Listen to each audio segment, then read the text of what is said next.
Pelo sinal da Santa Cruz, livra-nos Deus Nosso Senhor dos nossos inimigos, em nome do Pai, do Filho e do Espírito Santo. Amém.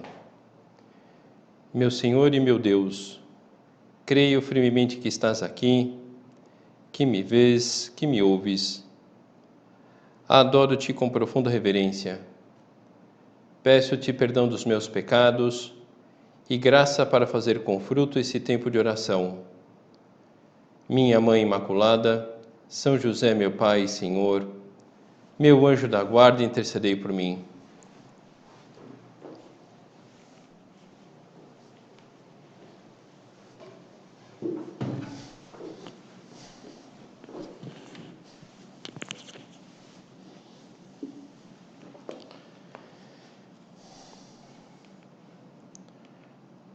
Qual o ângulo do meu olhar, do teu olhar sobre a vida?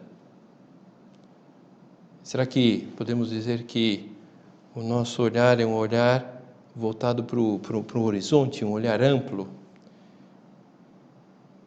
Ou quem sabe um olhar voltado para o chão, um olhar introspectivo voltado para si mesmo?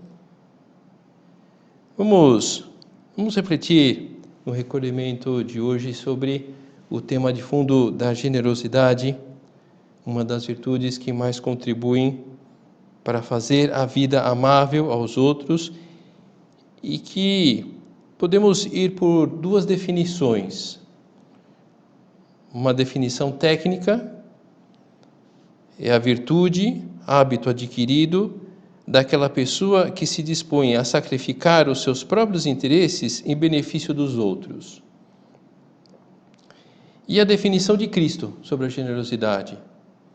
Ninguém tem maior amor do que aquele que dá a sua vida por seus amigos. Falar da generosidade é muito bonito, mas creio que todos temos a experiência e percebemos que praticar, sermos generosos, não é uma tarefa fácil. Para isso, é preciso vencer a tendência egoísta que todos nós carregamos dentro, esse egoísmo que pode estar mais ou menos impregnado, mas que nós levamos dentro, vencer a tendência egoísta de ver voltado para si mesmo, mergulhado no poço do eu, onde o amor, onde a busca do bem do outro se afoga.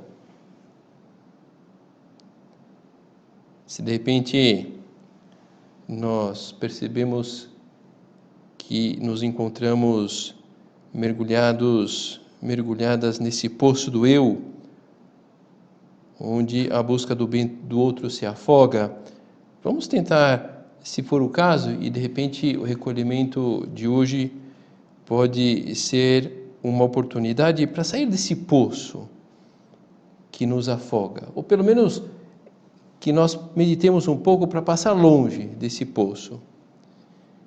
E se percebemos, sinceramente, com humildade, que estamos caminhando por uma vereda generosa, vamos aproveitar o recolhimento para preservar essa conquista e fazer com que essa conquista ganhe terreno, que essa conquista se torne duradoura, que se torne efetivamente um hábito.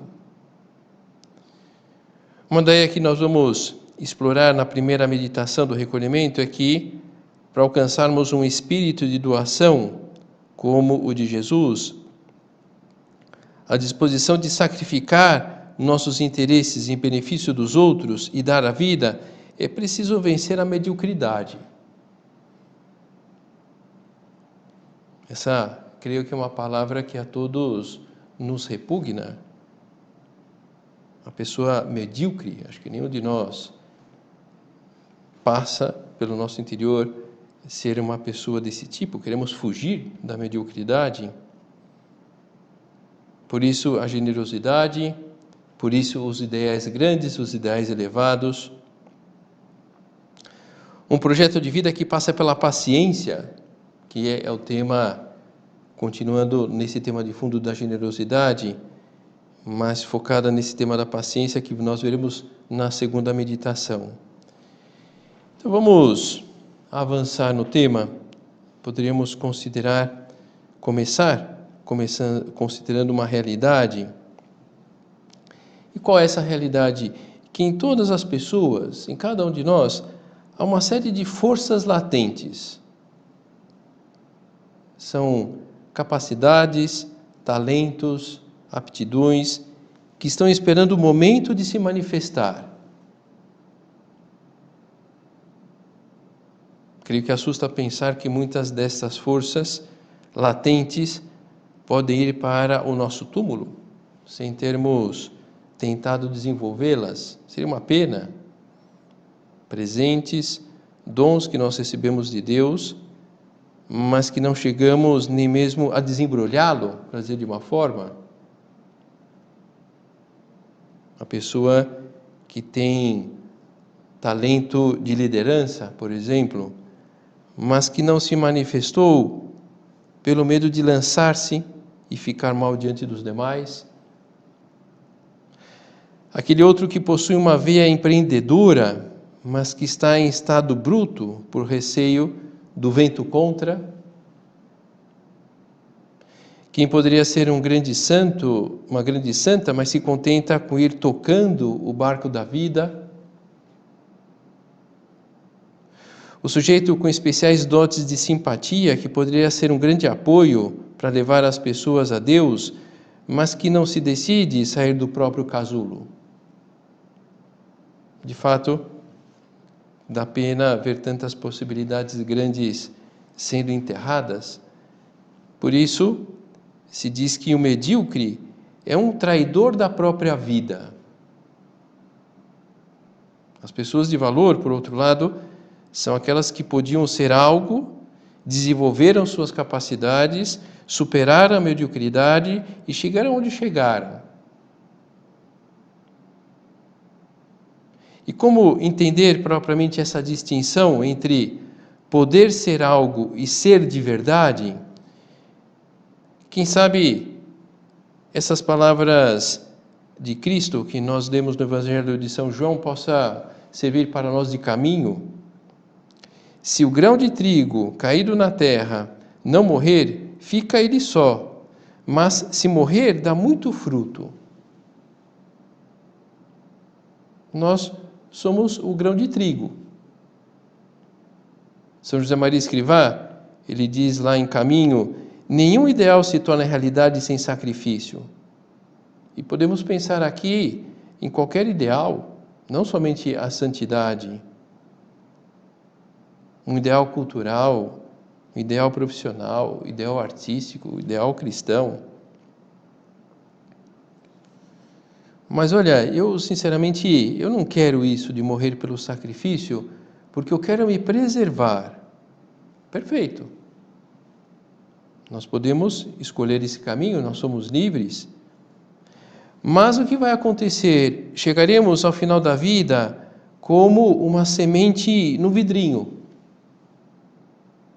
preservada, mas semente, sem frutos. Por isso que Jesus comenta, se o grão de trigo caído na terra não morrer, fica ele só, mas se morrer, dá muito fruto. E eu creio que o que nós desejamos de maneira mais ou menos veemente, de maneira mais ou menos concretizada, é uma vida fecunda. Penso que isso é o que todos nós aqui esperamos. Comenta um autor espiritual, quando uma pessoa jovem não tem ideais, é bem provável que a espere um futuro pouco alentador. Por isso, um dos erros mais maléficos é empurrar os jovens para a mediocridade e a falta de esperança. A vida madura deveria ser a colheita da generosa semeadura dos anos juvenis.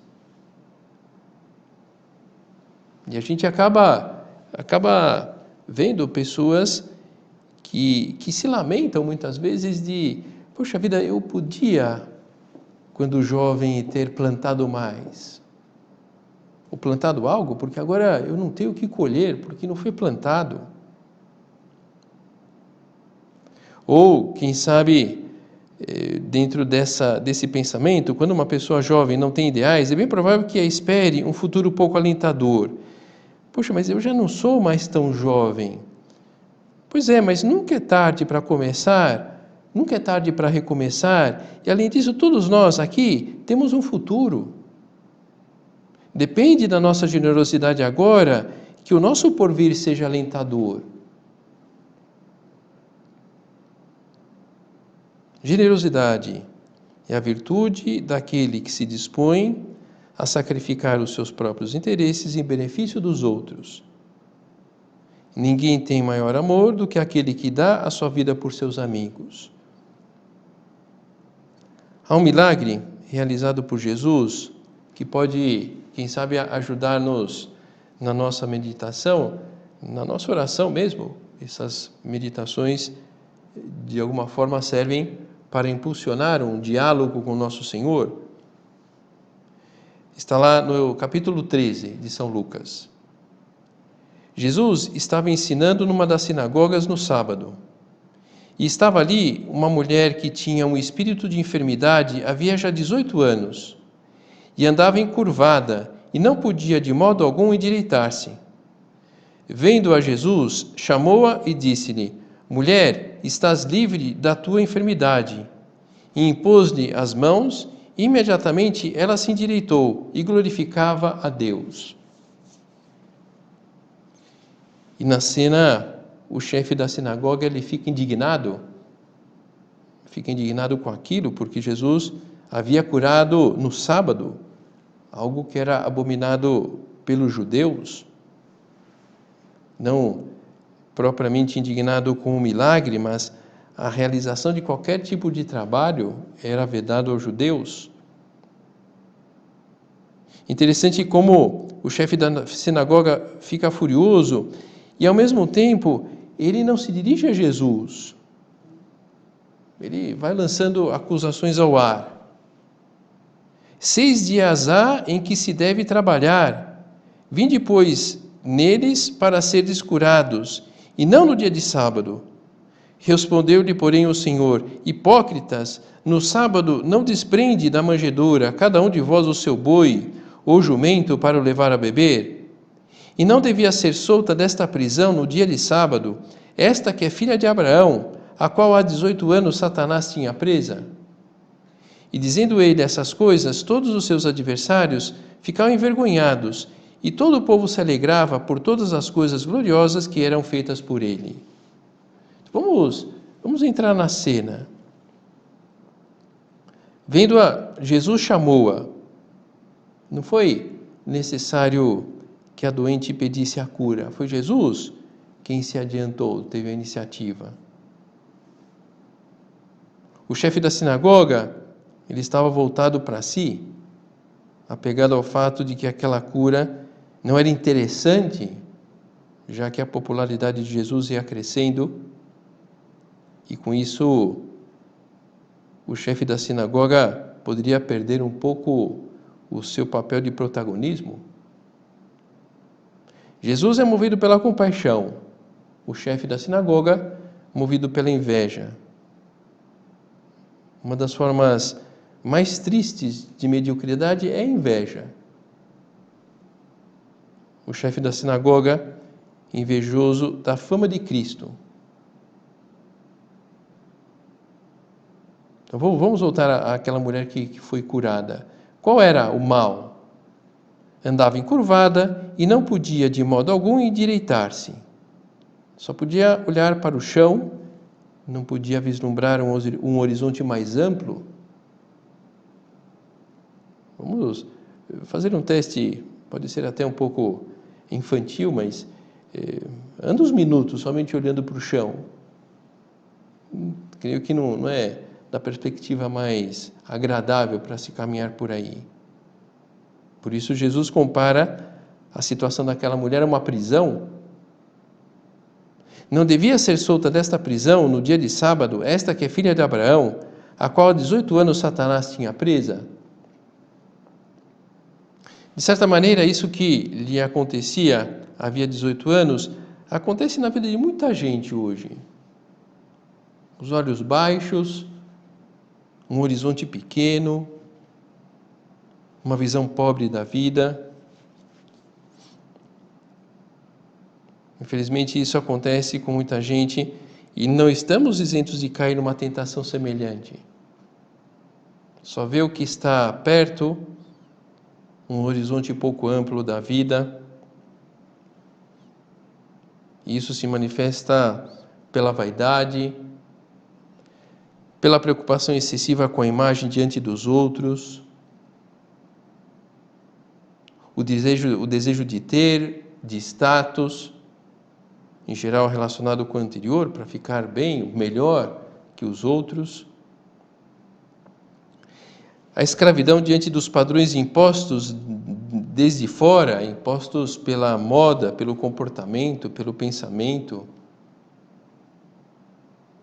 Gente que lê o que todo mundo lê, gosta do que todo mundo gosta, faz o que todo mundo está fazendo. Mas é bom? Bom, deve ser, todo mundo está fazendo. Não é muito razoável isso. Será que nós temos um horizonte de vida voltado para o alto, para as possibilidades oferecidas a nós por Deus, ou pelo contrário, vemos as coisas de forma medíocre? O mínimo esforço. Generosidade é a virtude daquele que se dispõe a sacrificar os seus próprios interesses e benefício dos outros. E quais são as possíveis causas da tentação da mediocridade, de vivermos encurvados na vida, como aquela mulher da passagem que nós lemos? Podemos encontrá-las, essas causas de tentação, nós podemos encontrá-las em três âmbitos que podem desviar-nos dos grandes ideais. São João, na primeira carta que ele escreve, ele elenca esses três âmbitos: a concupiscência da carne, a concupiscência dos olhos e a soberba da vida. Concupiscência, esse desejo intenso, esse desejo forte. E São José Maria, nesse livro de homilias, Cristo que Passa, concretamente no ponto 56, ele comenta como essa tríplice desordem pode afogar os nossos ideais mais nobres, fechando as possibilidades de uma vida generosa. Então nós vamos seguir esse comentário de São José Maria. Então ele começa falando sobre a concupiscência da carne. A concupiscência da carne não se reduz exclusivamente à desordem da sensualidade. Estende-se ao comodismo e à falta de vibração, que impelem a procurar o mais fácil, o mais agradável, o caminho aparentemente mais curto, mesmo à custa de concessões no caminho da fidelidade a Deus. Você tem ideais? Ideal é algo que se persegue. Diante dos sonhos, não podemos simplesmente ficarmos esperando que se realizem. Num dos centros que eu morei há vários anos atrás, havia lá um rapaz que vinha de uma família de um extrato social classe média baixa, e o sonho era ser piloto de avião. É muito bonito como a família comprou esse sonho. A família, ele conseguiu, através de trabalhos extras que ele foi fazendo e pagando as horas para tirar lá o seu brevet, e de fato se tornou piloto de avião e trabalhou efetivamente com isso. Você tem ideais, projetos de vida? E você é perseverante nesses ideais, nesses projetos? Trago aqui um comentário do Chesterton, nesse livro Ortodoxia. Os exemplos um pouco ridículos são sempre os mais simples. Suponhamos que um homem desejava um mundo de certa espécie. Digamos, por exemplo, um mundo azul. Esse homem não teria razão para se queixar da insignificância ou da rapidez da sua tarefa. Podia trabalhar por longo prazo para essa transformação e continuaria até que tudo estivesse azul. Poderia ter heróicas aventuras, como o dar os últimos retoques a um tigre azul. Poderia ter os mais fantásticos sonhos, como a alvorada de uma lua azul. Mas, se ele trabalhasse arduamente, aquele espírito altamente reformador teria, certamente, deixado o mundo melhor e mais azul, segundo a sua maneira de ver, do que o encontrara. Se pintasse cada dia um simples fio de erva com a sua cor favorita, chegaria vagarosamente ao fim. Se, porém, alterasse cada dia essa cor favorita, nunca lá chegaria. Se depois de ler um filósofo moderno recomeçasse a pintar tudo de vermelho ou de amarelo, todo o seu trabalho ficaria perdido. Nada haveria para mostrar senão meia dúzia de tigres que passeavam de um lado para outro como espécimes da sua primitiva mania. Então, o que pode ilustrar essa passagem sobre os nossos ideais? Há muita gente que começa a pintar o mundo de azul e depois desiste, e desanima. Ideais altos, de crescimento profissional, e de repente se choca com um mundo de intrigas, e a qualidade do trabalho decai, e aqueles ideais acabam se perdendo. Desejo de aproximar as pessoas de Deus, mas no mundo de hoje, com tanto relativismo, com tantos valores cristãos deixados de lado, e não se oferece a mínima fresta de esperança cristã à pessoa ao lado. Casamento, vamos levando. O envelhecimento do cônjuge, a adolescência dos filhos, se levantam como enormes obstáculos. Um projeto de vida que fica diminuído pelas circunstâncias. Desistir de pintar o mundo de azul e começar a usar outras cores, pegando aqui o comentário do Chesterton. Hoje azul, amanhã verde, hoje apago o que pintei ontem. No final, uma vida vazia, cinza, uma mistura de cores. E fazemos um retiro, vou pintar o mundo de azul. Melhorar no trabalho, no relacionamento em casa, no âmbito da amizade, vou começar um tempo de oração todos os dias. E, no entanto, passada uma semana, termina a tinta azul, então pensamos, o verde é quase igual. Fiz o propósito de conversar mais e discutir menos, mas ontem. Comecei a ler o Evangelho diariamente, 5 minutos, mas hoje.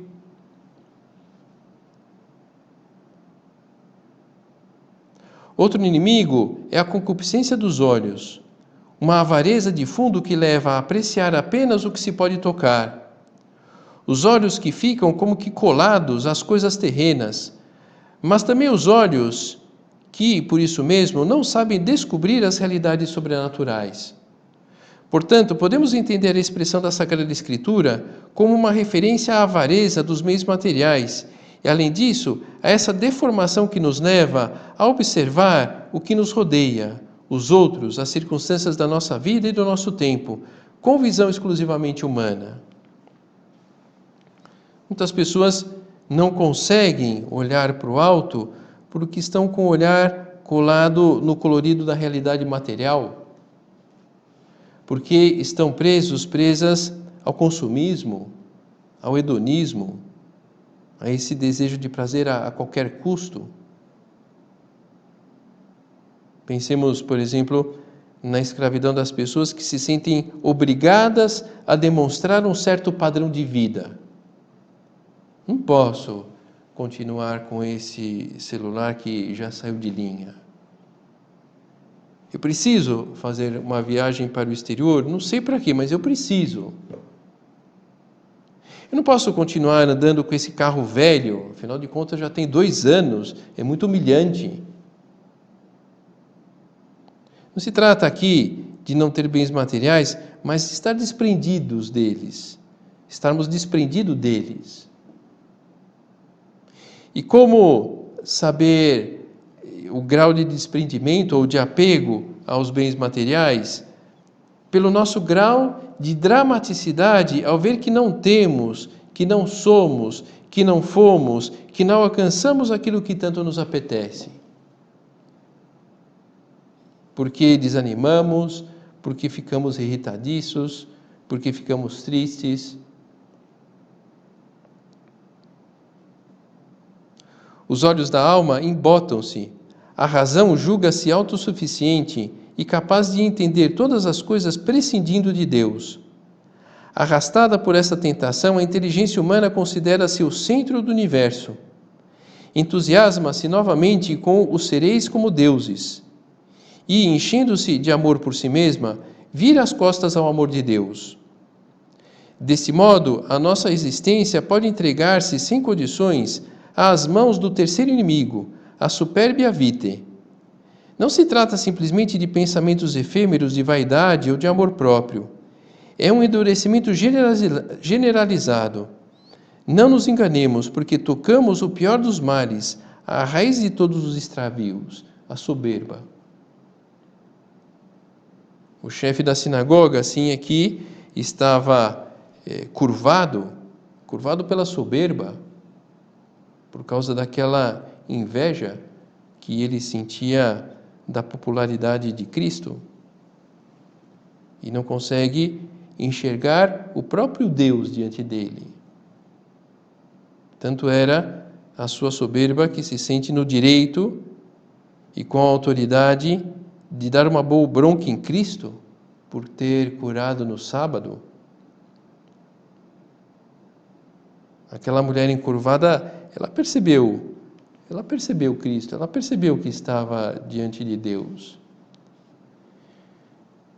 Enfim, a generosidade passa por essa proximidade de nosso Senhor.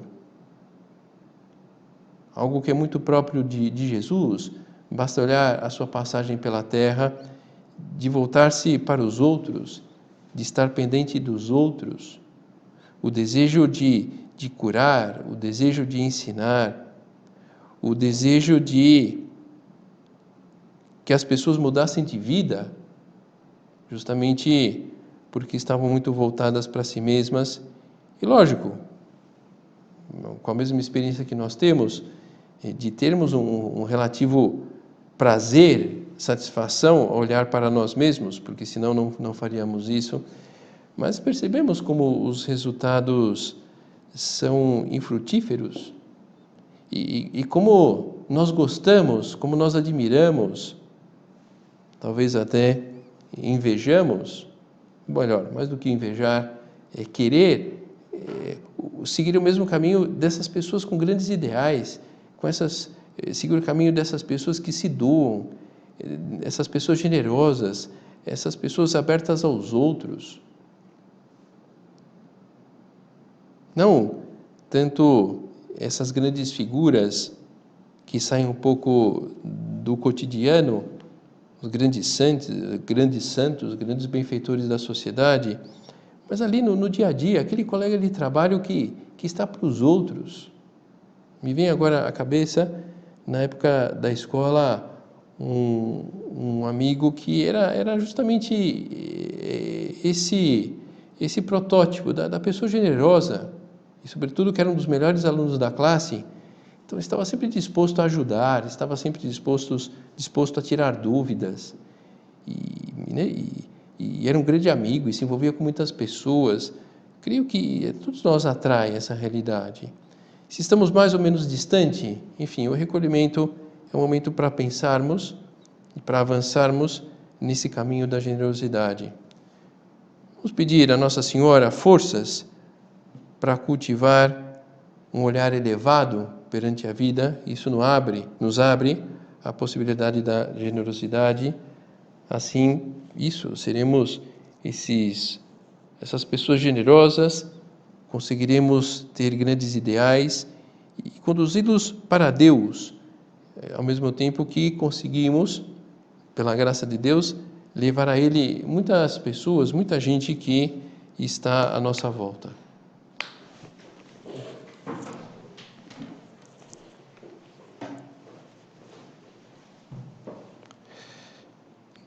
Dou-te graças, meu Deus, pelos bons propósitos, afetos e inspirações que me comunicaste nesta meditação. Peço-te ajuda para os pôr em prática. Minha Mãe Imaculada, São José, meu Pai e Senhor, meu anjo da guarda, intercedei por mim.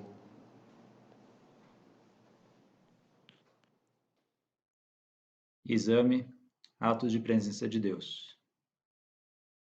Considero que, para gozar da felicidade plena nesta vida e do prêmio futuro no céu, tenho que corresponder com amor generoso, sem cálculos nem mesquinhez, ao que Deus me pede.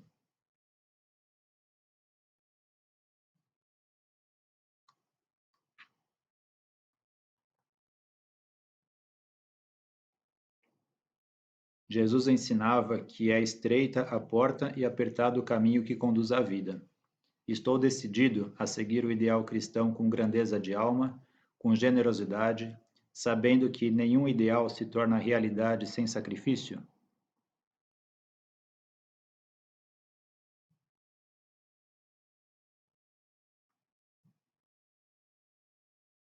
Fico satisfeito com cumprir o mínimo das minhas obrigações, ou tenho o que São José Maria chamava alma de artista, que sempre aspira a fazer mais e com mais perfeição?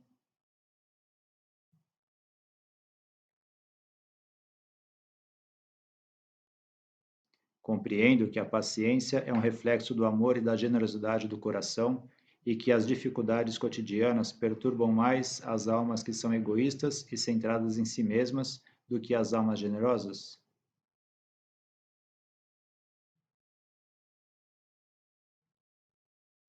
Esforço-me por agir com paciência em todas as coisas, sem me deixar abater nem perder a paz pelas contrariedades, interiores ou exteriores, que vão surgindo no dia a dia.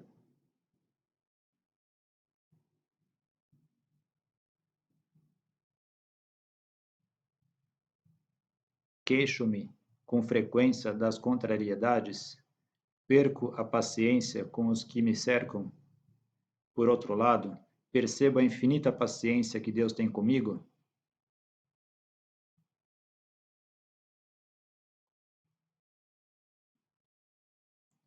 Sei aceitar pacientemente as minhas próprias limitações e fraquezas. Esforço-me para melhorar, lutando sem afobação, sem inquietação, passo a passo, começando e recomeçando humildemente, sem me deixar vencer pelo desânimo.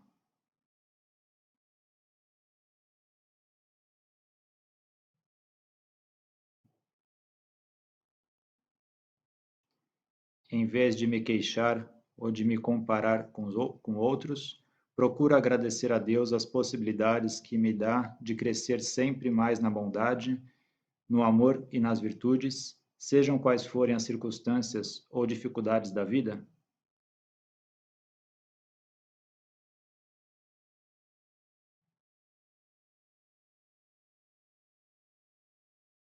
Sou agradecido também em relação ao próximo. Reconheço especialmente as coisas boas que recebo dos que estão mais perto de mim, familiares, amigos, colegas. Sei mostrar delicadamente este agradecimento.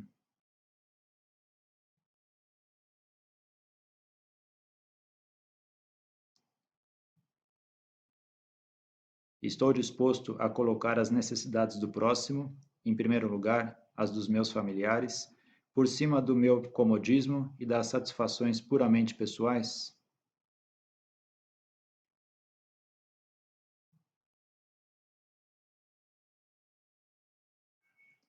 Animo outras pessoas a serem generosas para fazer o bem. Colaboro em atividades que promovem a elevação social dos mais desfavorecidos, a formação da juventude, a cultura cristã, o respeito à vida e à dignidade da pessoa humana desde a sua concepção? Estimulo meus conhecidos a colaborarem também economicamente nesses apostolados?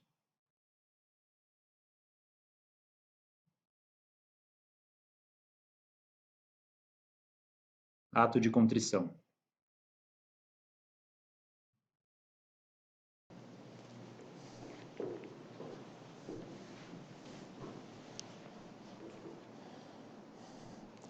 Pelo sinal da Santa Cruz, livrai-nos Deus, nosso Senhor, dos nossos inimigos.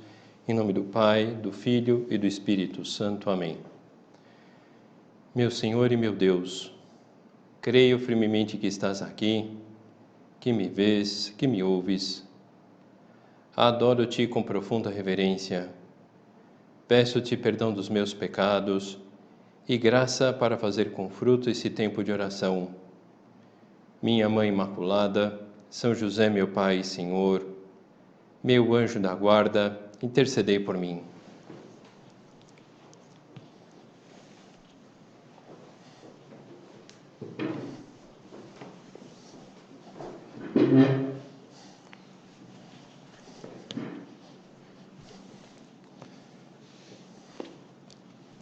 Vamos então dar continuidade ao nosso recolhimento, tendo como pano de fundo a generosidade nesse mês.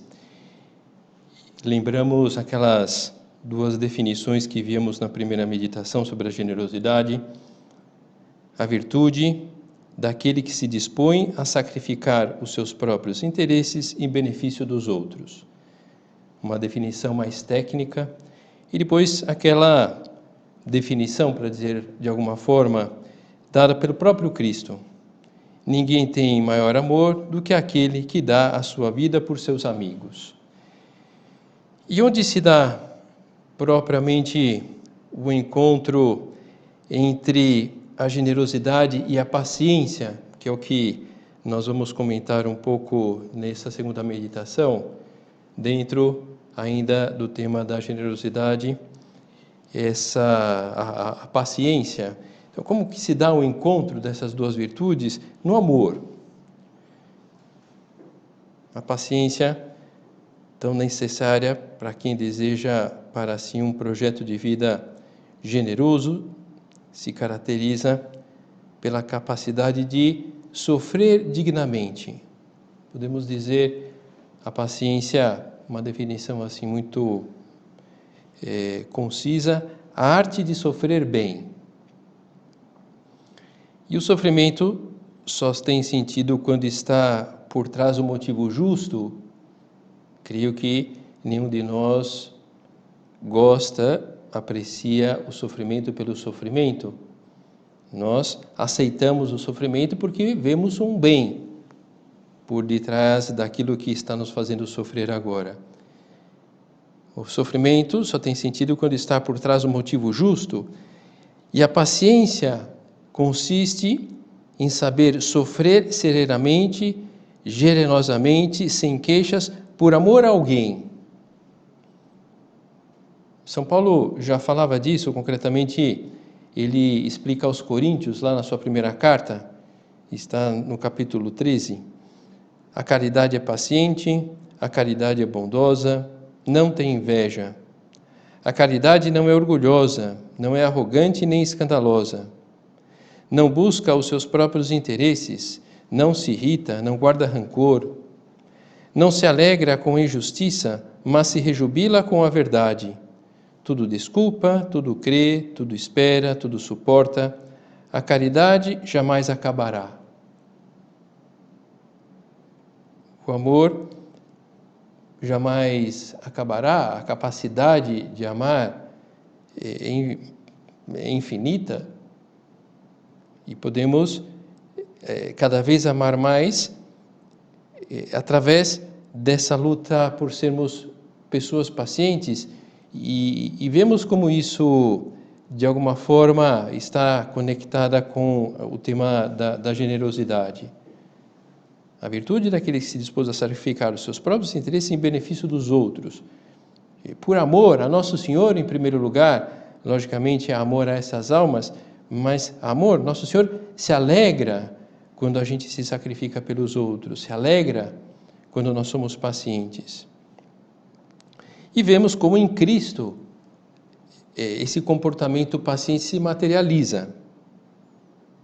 Pela sua atitude amorosa, nós percebemos no Evangelho como Nosso Senhor era lento na ira, diante dos comentários apaixonados dos apóstolos, que em alguns momentos parece que nunca tinham ouvido ou visto a atuação de Jesus, com todo respeito aos apóstolos, mas faziam comentários que eram autênticos disparates, e Nosso Senhor pacientemente voltava a explicar, acolhia aqueles comentários.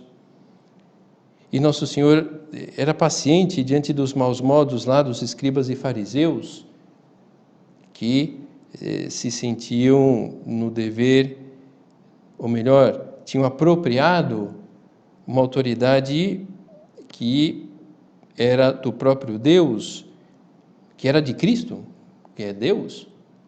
E Nosso Senhor pacientemente conversava, dialogava com os escribas e fariseus. A paciência de Jesus diante das falhas pessoais das pessoas mais pecadoras. Não foi assim, é verdade, com os vendilhões do templo, quando expulsa a todos de maneira um pouco enérgica. Mas podemos dizer que foi uma impaciência premeditada. Por ser Deus, sabia controlar o que era necessário para fazer o bem àquelas pessoas. Tanto é assim que Nosso Senhor expulsa os vendilhões do templo. E é interessante porque esse comentário já saiu em outras ocasiões. Eram vários os vendilhões. Por que eles não se revoltaram e bateram em Cristo, por exemplo? Creio que a resposta é que foi tanto o amor de Nosso Senhor por aquelas pessoas, por Deus, em primeiro lugar, porque estavam profanando o templo de Deus, que aqueles vendilhões viram isso e foram embora, não decidiram revoltar-se contra o Senhor. A paciência é demonstrada quando a pessoa não se deixa levar pelos impulsos e evita agredir.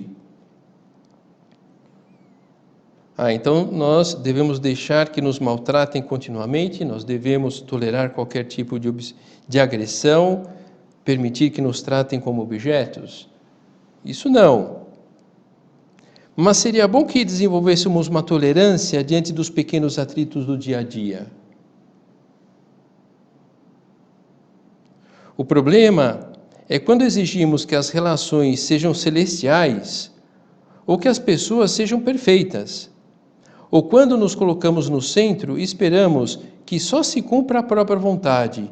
Então tudo nos impacienta, tudo nos leva a reagir com agressividade, comenta o Papa Francisco. Quando não há o cultivo dessa virtude, sempre teremos desculpas para responder com ira e corremos o risco, num caso mais extremo, de não saber conviver, de transformar-nos em pessoas antissociais, incapazes de domar os impulsos. É quando a família, é quando o trabalho, por exemplo, se transformam em um campo de batalha, todo o contrário do que Nosso Senhor espera de um cristão. Por isso é que São Paulo nos animava aquilo agora aos Efésios: toda amargura, ira, indignação, gritaria e calúnia sejam desterrados do meio de vós, bem como toda malícia. Não é uma atitude própria de um cristão. Essa paciência vai se consolidando à medida que reconhecemos que o outro também tem direito a viver nesta terra junto de mim, assim como é. Não é isso o que também nós almejamos? Que possamos exercitar o nosso modo de ser. É verdade que o nosso modo de ser pode desgostar algumas pessoas e outras será indiferente diante do nosso modo de ser, mas nós gostamos do acolhimento. Por isso que o outro também tem direito a viver nessa terra junto de mim, assim como é. Não importa se é um estorvo para mim, se altera meus planos, se me molesta com o seu modo de ser ou com as suas ideias, se não é tudo o que eu esperava. O amor tem sempre um sentido de profunda compaixão que leva a aceitar o outro como parte deste mundo, também quando atua de um modo diferente ao que eu desejaria. De novo, Papa Francisco. E com isso, o relacionamento com as pessoas, sobretudo no âmbito da família, vai sendo conduzido com harmonia e com alguma dose de criatividade, como aquele casal. Eles estavam há 50 anos casados e a esposa, ao longo dos anos, guardava no armário uma caixa de sapato que tinha terminantemente proibido o marido de abrir a caixa. E ela fica doente, correndo o perigo de morte, e pede para o marido abrir a caixa. E o marido abre a caixa, encontra lá 2 bonecas de crochê e R$350 mil. Bom, o que é isso? Então ela explica para o marido que as bonecas de crochê ela fazia quando ficava com raiva dele. E o marido, edificado pela esposa ter ficado com raiva dele somente 2 vezes durante os 50 anos. Bom, mas e os R$350 mil? De onde vem? Bom, esse é o dinheiro que eu arrecadei com as demais bonecas que eu vendi. Bom, então essa paciência com criatividade. Quando essa virtude é praticada por pessoas que desejam viver bem a vida cristã movidas pelo Espírito Santo, pode-se encarar a paciência como a arte de sofrer com fé e esperança em Deus, sobretudo com muito amor a Deus e ao próximo. Podemos afirmar que um dos frutos da paciência baseada no amor é a expansão do coração, um aumento da capacidade de querer. Essa pessoa tem um coração grande, é um termo que a gente ouve de vez em quando. Pelo temperamento, de fato, há pessoas que por temperamento têm essa capacidade grande de querer os demais. E se não temos isso por temperamento, nós podemos expandir esse coração e chegar a ter esse coração grande. A cena da visita de Maria à sua prima Santa Isabel, o Papa Francisco ele comenta numa homilia: estas 2 mulheres encontram-se e fazem-no com alegria. Esse momento é de grande festa. Se aprendêssemos este serviço de ir ao encontro dos outros, como mudaria o mundo? O encontro é outro sinal cristão. Uma pessoa que se diz cristã e não é capaz de ir ao encontro dos outros, não é totalmente cristã. Tanto o serviço como o encontro exigem sair de si próprio, sair para servir e sair para encontrar, para abraçar outra pessoa. E a paciência, ela cresce como um dos frutos mais saborosos da caridade, do amor para com o próximo, justamente o amor generoso, o desejo de fazer o bem às pessoas à nossa volta, deve levar-nos a conviver com os outros com paciência, também quando as pessoas são inoportunas. Todos nós temos defeitos, todos nós temos arestas no nosso caráter. Mesmo sem o procurarmos voluntariamente, agora, cada um de nós falando de si mesmo, não é verdade? Sem procurarmos voluntariamente, algumas vezes causamos atritos que ferem os demais. Algumas vezes até um atrito, não propriamente pela nossa ação, mas pela nossa omissão. os membros da nossa família, os colegas de trabalho, os amigos, as pessoas no trânsito. Então, todas essas ocasiões podemos ver como uma oportunidade de tornar a vida mais agradável aos outros. Portanto, a paciência leva-nos a considerar as imperfeições dos outros, pode ajudar a ver as imperfeições dos outros sem dramatismos, sem cair na tentação de jogar na cara, nem desabafar com terceiros, sem falar mal dos outros. Não serviria para nada, ou serviria para muito pouco, por exemplo, calar efetivamente perante certos defeitos de alguém, se depois puséssemos essas pessoas em evidência com um comentário irônico. Ou se o nosso desgosto nos levasse a tratar a pessoa com frieza. Ou se caíssemos em formas sutis de murmuração que fazem mal a quem murmura, a quem é objeto da murmuração e a quem escuta. Serviria para muito pouco, para nada, calar perante os defeitos de alguém. Bom, então falar, vamos, por amor a Deus, ter paciência, mas uma paciência que vai até o fim mesmo. Encarar a paciência, com paciência os defeitos dos outros, convida-nos a procurar que essas carências não condicionem o querer bem às pessoas. Não se trata de estimá-los apesar dessas limitações, mas sim amar essas pessoas com essas limitações. Essa é a graça que podemos pedir agora mesmo a Nosso Senhor nesse momento de oração. Senhor, eu tenho diante de mim pessoas com limitações. Jesus, você vê que me custa as limitações, mas me dá essa graça de amar essas pessoas com as limitações, não apesar das limitações. Jesus, me ajuda a querer pacientemente essas limitações, essas pessoas com essas limitações, porque eu quero te agradar. Não nos determos, não nos justificarmos perante as nossas más reações, diante do modo de ser daqueles que nos contrariam. Cada pessoa sempre possui maior riqueza, mais bondade do que os seus defeitos. E é assim, porque é uma criatura saída das mãos de Deus. Digamos assim, uma pessoa normalmente constituída, uma pessoa normalmente que convive conosco,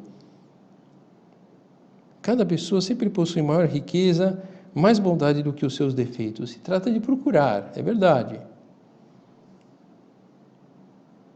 E quando os nossos sentimentos, o nosso coração não responde, a inteligência tem mais ou menos claro tudo isso que nós estamos falando, mas o nosso sentimento vai para um sentido oposto e fica aquela briga. Aí recorremos a Deus e humildemente, pacientemente pedimos a Ele que transforme o nosso coração de pedra em um coração de carne. Lembrando já que Nosso Senhor prometeu isso para nós. Lá no Êxodo, lá no começo da Bíblia está relatado isso. É Deus falando: eu lhes darei um só coração e os animarei com um espírito novo. Extrairei do seu corpo o coração de pedra para substituí-lo por um coração de carne, a fim de que se observem as minhas leis, guardem e pratiquem os meus mandamentos, sejam o meu povo e eu o seu Deus. Então, Jesus, me dá já esse coração de carne, arranca esse coração de pedra do meu interior. E como sempre, juntamente com o pedido de ajuda de Deus, a nossa luta pessoal para dispor-nos a receber essa graça, para que sejamos essas pessoas generosas através da paciência. Esmeremo-nos, agora são palavras de São José Maria, Esmeremo-nos, pois, no cumprimento de todos os nossos deveres, até daqueles que parecem menos importantes. Aumentemos a nossa paciência nas contrariedades de cada instante. Cuidemos dos pequenos pormenores. Temos de tornar mais vigoroso o nosso esforço por melhorar. Para isso, correspondamos a Deus nas pequenas lutas em que Ele nos espera. Por que havemos de ficar ressentidos pelos atritos com caracteres diferentes e opostos, tão próprios da convivência cotidiana? Lutemos. Vençamo-nos a nós mesmos. É aqui que Deus nos espera. Nosso Senhor nos espera na luta. Ele está querendo dar essa graça da generosidade, a generosidade através dessa paciência. Mas Ele conta com a nossa luta. Paciência, a arte de sofrer generosamente por amor, sofrer bem por amor, pelo bem de alguém. Tendo presente que a causa das nossas impaciências, em geral, também tem origem no amor, mas no amor próprio egoísta, no amor próprio desordenado. Por isso, talvez possa ajudar-nos nessa meditação, nesse recolhimento, a fazermos um pouco de exame em torno dessa sabedoria do amor que nos conduzirá ao desenvolvimento da virtude da paciência em nós. Então vamos repassar um pouco alguns desses aspectos, atitudes, estilos, que seria bom que nós cultivássemos e que ajudaria muito a crescermos nessa sabedoria do amor e desse amor viver pacientemente diante das pessoas e circunstâncias da vida. Todo o tema, para algumas pessoas, a batalha do sorriso. Crescer na sabedoria do amor pela batalha do sorriso. Excelente meio para viver o espírito de sacrifício nesse campo. Receber, por amor a Deus, com um sorriso, quem se aproxima de nós com uma expressão sombria, por exemplo. Muitas vezes, aconselhava São José Maria, um sorriso é a melhor prova de espírito de penitência, de demonstração de amor. Essa frase feliz, a piada que não te escapou da boca, o sorriso amável para quem te incomoda, aquele silêncio ante a acusação injusta, a tua conversa afável com os maçantes e os inoportunos, o não dar importância a cada dia a um pormenor ou outro, aborrecido e impertinente, das pessoas que convivem contigo. Isto, com perseverança, é que é sólida a mortificação interior. Então, isso vai, de alguma forma, fortalecendo a nossa alma. E, de alguma forma, essa fortaleza de alma é necessária para reagirmos com paciência quando se apresenta o momento, quando, de alguma forma, nós somos cutucados. Crescer na sabedoria do amor pelo empenho por ir além do suportar. O futuro Papa Bento XVI, ele comentava sobre essa sabedoria num artigo que ele escreveu em 2005. A paciência é o rosto cotidiano do amor. Nela, a fé e a esperança também estão presentes. Porque sem a esperança que vem da fé, a paciência seria apenas resignação, e perderia o dinamismo que a faz ir além do esforço de suportar uns aos outros, para ir ao esforço de ser uns o suporte dos outros. Como sempre, esses pensamentos de Bento XVI são muito densos. A paciência é o rosto cotidiano do amor. Nela, a fé e a esperança também estão presentes. Porque sem a esperança que vem da fé, a paciência seria apenas resignação e perderia o dinamismo que a faz ir além do esforço de suportar uns aos outros, para ir ao esforço de ser uns os suportes dos outros. Então, a paciência como resignação, nós entendemos que é bem diferente da paciência como amor. A paciência como amor, nós percebemos como como é de uma categoria maior. É isso o que São Paulo nos pede na carta aos Gálatas: levai os fardos uns dos outros e assim cumprireis a lei de Cristo. E talvez alguém possa questionar, mas, poxa vida, por que eu vou complicar a minha vida? Por que eu vou, digamos assim, descascar um pepino que não é meu? Por amor a Deus é o próximo. Nosso Senhor, Ele deu a vida, não pelas pessoas que fizeram somente o bem, também aquelas pessoas que fizeram o mal. Por amor a Deus é o próximo, para ir fortalecendo o domínio da vontade, sem nos deixarmos levar pela lei do gosto simplesmente, uma lei que se entende, além do gosto, se entende, se compreende encontrar essa lei do gosto nas crianças pequenas, mas não no horizonte de decisão de pessoas adultas, de pessoas maduras. Crescer na sabedoria do amor pelo desenvolvimento da capacidade de esperar o tempo dos outros, esperar o próprio tempo. Sede pacientes, irmãos. Agora, escreve São Tiago: sede pacientes, irmãos. Vede como o lavrador aguarda o precioso fruto da terra e tem paciência até receber a chuva temporã e a tardia. Tende também vós paciência e fortalecei os vossos corações.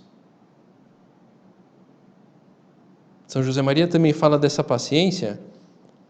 Quem sabe ser forte e não se deixa dominar pelas pressas em colher o fruto da sua virtude é paciente.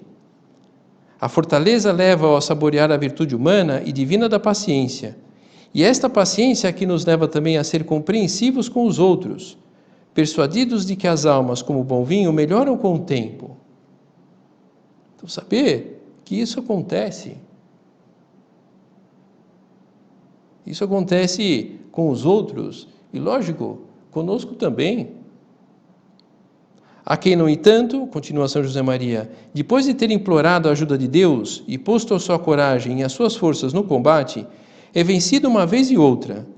Alguns acabam, depois de sucessivas derrotas, por desanimar e sentem-se invadidos pelo desejo de não enfrentar a luta.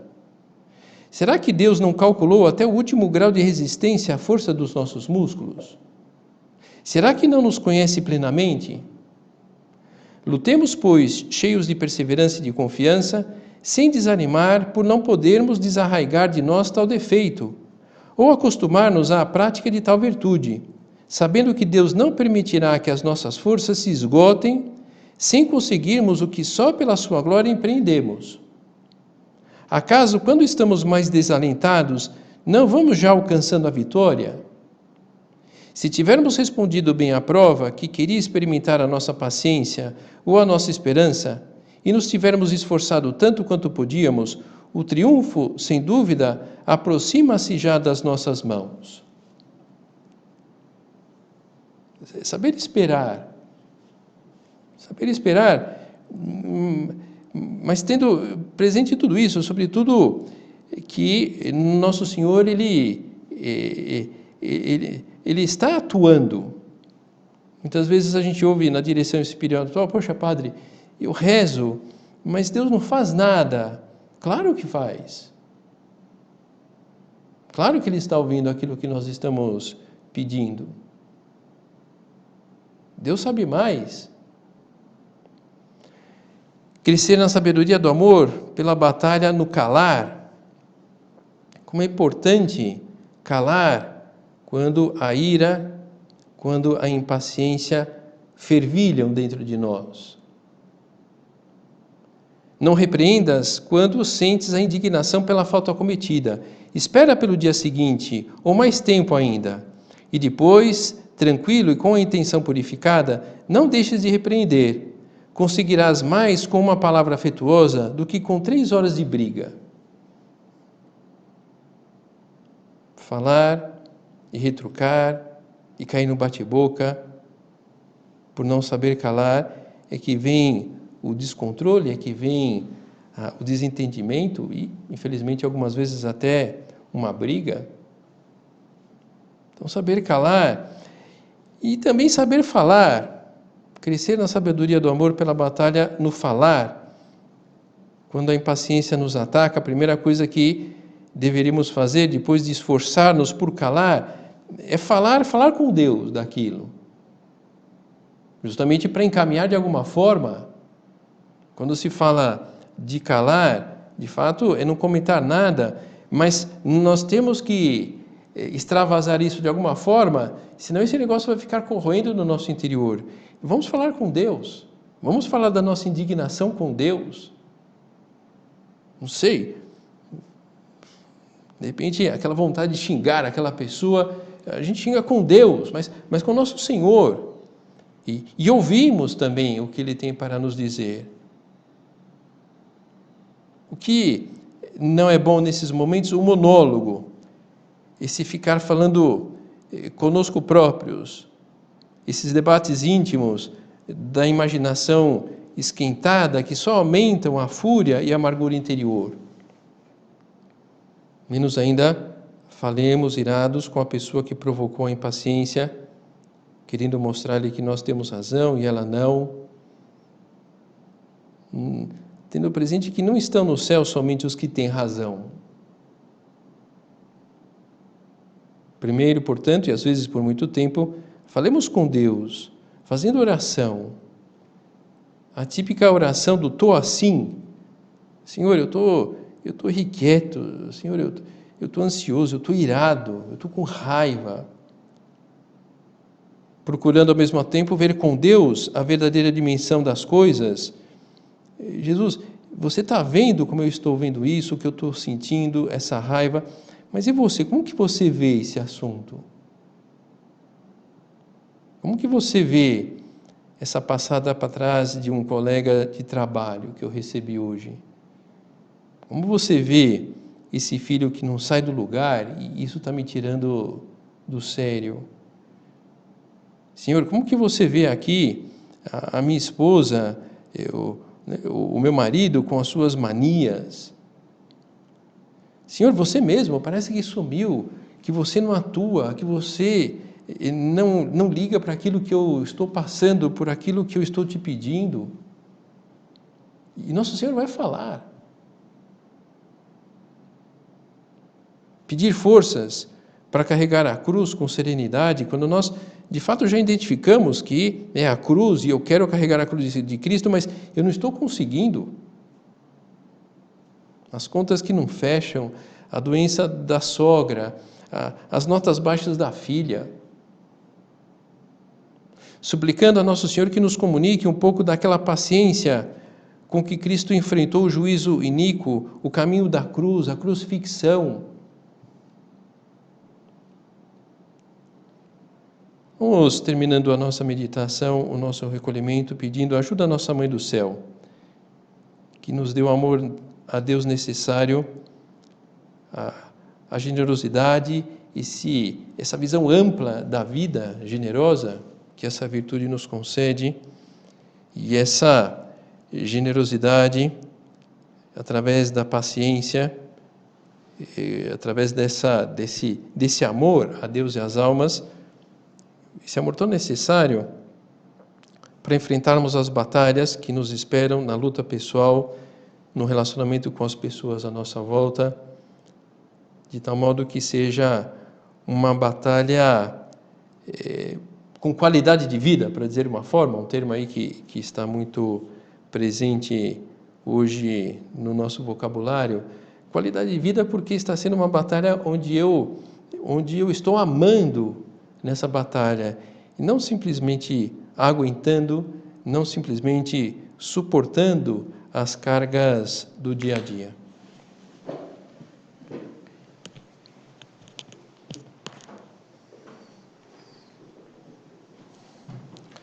Dou-te graças, meu Deus, pelos bons propósitos, afetos e inspirações que me comunicaste nesta meditação.